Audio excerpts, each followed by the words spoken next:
Le Français Michel Lotito est devenu célèbre pour sa capacité à manger des aliments non comestibles. Les médecins ont découvert que l'homme avait un revêtement très épais qui couvrait son estomac et ses intestins. De plus, ses sucs digestifs étaient incroyablement puissants. Cela lui donne la capacité de consommer littéralement n'importe quoi, y compris des métaux pointus ou même toxiques.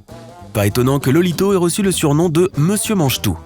L'homme n'a pas vraiment mangé de gigantesques avions de ligne, mais il a tout de même consommé 9 tonnes de métal, ce qui est une quantité absolument ahurissante. Il a porté son choix sur un Cessna 150, un avion biplace de l'aviation générale. Monsieur Lotito a réussi à manger l'avion en 2 ans, de 1978 à 1980. Tout au long de sa carrière de mange-tout, il a également consommé des tonnes d'autres choses indigestes. Vélos, téléviseurs, chariots, lustres, lits et même une partie de la Tour Eiffel. En même temps, les aliments mous comme les œufs ou les bananes le rendaient malade. Pour lui, les bananes n'avaient aucun attrait. Ok, on a tous nos petites particularités, n'est-ce pas ? Il existe une sorte de raisin qui contient 12% de sucre en plus que les autres. Il a fallu près de 12 ans aux généticiens pour atteindre ce résultat. À première vue, ces raisins super sucrés ont l'apparence et l'odeur des raisins ordinaires. Mais ils ont le goût de la barbe à papa. Il existe un bateau de croisière sur lequel tu peux vivre tout au long de l'année. Le bateau fait le tour du monde et effectue des escales de plusieurs jours dans différents ports. Les gens peuvent soit vivre à bord, soit aller et venir quand ils le veulent. Il possède des cabines confortables et spacieuses qui coûtent entre 2,5 millions et 9 millions de dollars. La plupart de ces appartements ont été achetés bien avant la fin de la construction du navire. Tu peux louer ta cabine ou venir avec tes parents et amis.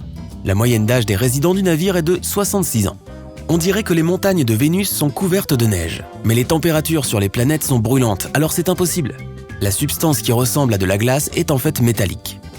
Le Vantablack est la matière la plus sombre du monde. Elle absorbe plus de 99% de la lumière et donne aux objets en 3D l'apparence d'objets en 2D.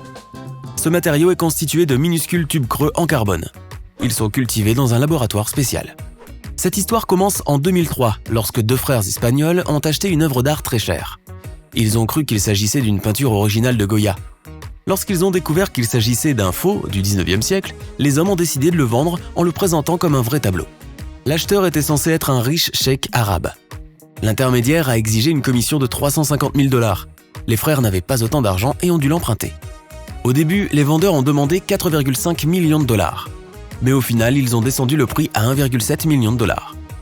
Lorsque les hommes ont essayé de déposer l'argent sur un compte bancaire, ils ont découvert que l'argent était faux, tout comme leur peinture. Les frères ont été arrêtés. L'intermédiaire a disparu avec la commission et n'a jamais été retrouvé.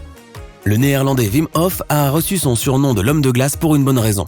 En janvier 2007, il a couru un semi-marathon à Oulu, une ville du nord de la Finlande.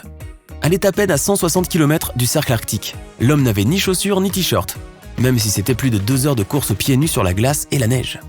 Wim Hof a également établi le record du monde de la plus longue exposition du corps au froid et à la glace. Il l'a battu 16 fois.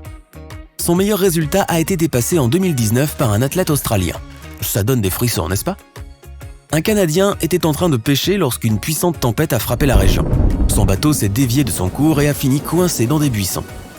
L'homme s'est retrouvé dans un endroit totalement inconnu. Il n'avait aucune idée d'où il se trouvait. Après avoir erré pendant un certain temps, il a compris qu'il était complètement perdu et qu'il ne survivrait peut-être pas à cette aventure. Il a commencé à désespérer lorsqu'une idée lui est venue à l'esprit. Il a coupé la ligne électrique la plus proche avec une hache qu'il avait. Puis l'homme s'est assis et a commencé à attendre qu'un hélicoptère vienne la réparer. L'hélicoptère est arrivé et l'a sauvé, mais comme beaucoup de gens ont dû passer près de 30 heures sans électricité, l'homme a aussi dû payer une grosse amende. Ton poumon droit est un peu plus petit que le gauche, car il doit faire de la place à ton foie.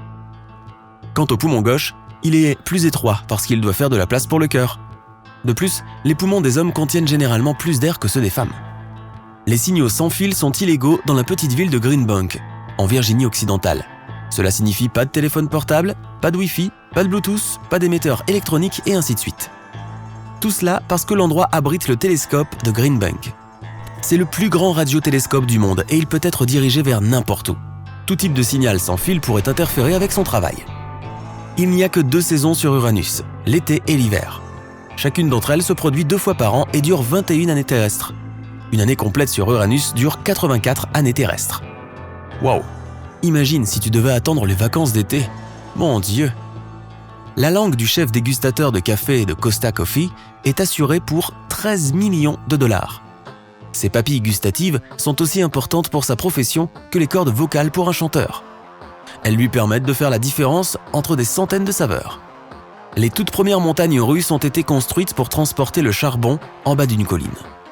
La piste était longue, raide, et la vitesse du chariot pouvait atteindre 80 km/h. Très vite, les gens ont découvert ce divertissement. Les touristes pouvaient descendre la pente de ce terrain pas si facile après avoir payé quelques centimes. Les escargots ont l'une des habitudes de sommeil les plus folles du monde. Ils peuvent faire un petit somme d'1 heure ou 2 puis rester éveillés pendant 30 heures d'affilée. Ces animaux ont également des périodes d'hibernation bizarres qui peuvent durer plusieurs années. Ah, et aussi, si tu les fais sauter avec un peu d'ail, ils sont délicieux. Les coyotes et les blaireaux chassent souvent ensemble. Le blaireau sait comment faire sortir ses proies de leur terrier et le coyote sait chasser les animaux sur le sol. De plus, les blaireaux ont un odorat très développé et les coyotes ont une excellente vue. Leur coopération fonctionne de cette manière. Le blaireau déterre une petite créature et la fait courir vers le coyote qui l'attend à proximité. Et hop, le dîner est servi. Il n'est dit nulle part quelle créature prend la première bouchée. Le requin-baleine, l'un des plus gros poissons du monde, possède plusieurs milliers de petites dents et il les utilise pour manger des légumes. Ce requin est un filtreur et préfère manger des plantes, des algues et du plancton. Le plancton préférerait qu'on le laisse tranquille, mais c'est ainsi, la vie est comme ça.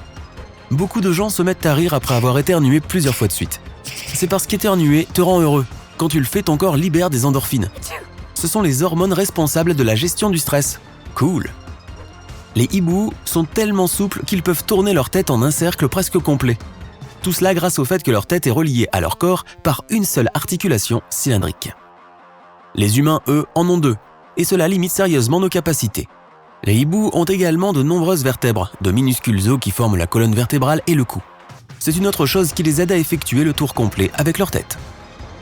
Ah oui, signalons qu'ils doivent bouger toute leur tête parce que les hiboux ne peuvent pas bouger leurs yeux. Le niveau de la mer est différent partout dans le monde et la surface de l'océan mondial n'est pas plate. Cela tient au vent et à la différence de gravité. Elle est influencée par la masse des montagnes sous-marines.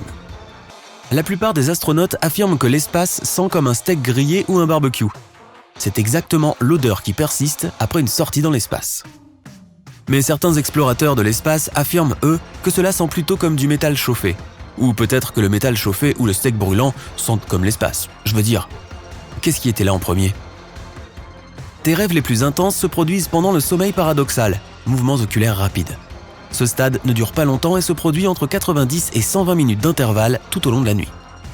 Pendant le sommeil paradoxal, la plupart des muscles volontaires de ton corps sont paralysés. De cette manière, tu ne peux pas te faire de mal quand tu fais des rêves, sauf quand tu tombes de ton lit. Crois-moi, c'est bizarre. Il y a des chutes d'eau dans l'océan. Elles se produisent lorsqu'il y a une grande différence de température de l'eau. Ensuite, l'eau plus froide s'écoule vers le bas et sous des couches plus chaudes et donc moins denses. La plus grande chute d'eau connue sur Terre se trouve entre l'Islande et le Groenland. Cette géante mesure 3500 mètres de haut. La plus grande image en sable du monde était aussi grande que 12 piscines olympiques et était visible depuis l'espace. Elle a été créée en 2019 à Dubaï. Les artistes ont mis plus de 2400 heures pour terminer leur travail. Le Soleil pèse 330 000 fois plus que notre planète. La différence de taille est telle que la Terre pourrait tenir dans l'étoile 1 300 000 fois. Au fait, le Soleil contient 99,85% de toute la masse de notre système solaire. L'université d'Oxford est plus ancienne que l'Empire aztèque. Cette institution éducative a été créée en 1096 et l'Empire aztèque a été fondé 332 ans plus tard, en 1428. Info rapide. Si Oxford avait encore certains de ses professeurs d'origine dans son personnel, il serait assez vieux maintenant. Chaque arbre de Melbourne s'est vu attribuer un numéro d'identification unique. De cette façon, les résidents peuvent envoyer un courriel à la municipalité si quelque chose arrivait aux plantes. Mais à la place, les gens ont commencé à envoyer des lettres d'amour aux arbres. Ô petit érable du bout du chemin, ta beauté feuillue toujours illumine mes journées. C'est pas mal, non ?